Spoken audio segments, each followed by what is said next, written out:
In the December 2023 issue of Woodworker's Journal magazine, I make this segmented bowl with the brick-laid pattern. It's a fun project to turn, and it makes a great gift.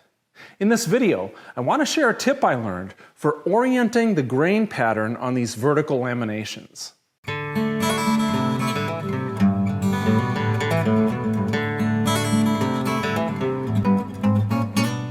When I was coming up with the concept for this brick-laid pattern, I made this prototype bowl first.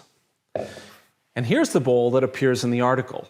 At first glance, these bowls look pretty much the same, but I'm going to flip the prototype bowl over on top of the final bowl so we can take a closer look. Notice here on my prototype bowl that these vertical laminations are much darker than the horizontal laminations. But on my final bowl, the vertical laminations are much brighter. They're reflecting light the same way as the horizontal laminations. And that's what I want to talk to you about. If you've read the article, you know that each of the 5 rings that make up these bowls consist of segments that look like this. They have a thin maple lamination that forms the horizontal mortar part of the brick-laid pattern, and that's glued to a thicker cherry lamination that creates the bricks. When I made up the vertical laminations for my prototype bowl here, I ripped 1/8-inch thick strips from my maple stock, like this,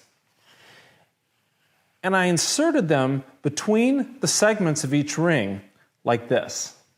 Now, doing it that way resulted in this being end grain, but the horizontal mortar lines, right here, are side grain. Now, I didn't realize how that grain orientation was going to play itself out until I put finish on this prototype bowl, and I should have known better.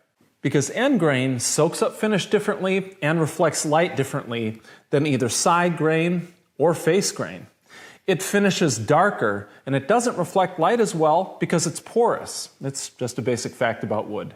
So that's why these vertical mortar lines are darker. This is end grain. Now, there's nothing structurally wrong with doing it this way. You still get the basic effect of a brick-laid pattern, and I like this first attempt quite a lot. But I really wanted all of these mortar lines to be evenly bright. So that's what I changed on the bowl for the article, and here's how I did it. I decided to make this side grain what would be the show face on the vertical laminations this time.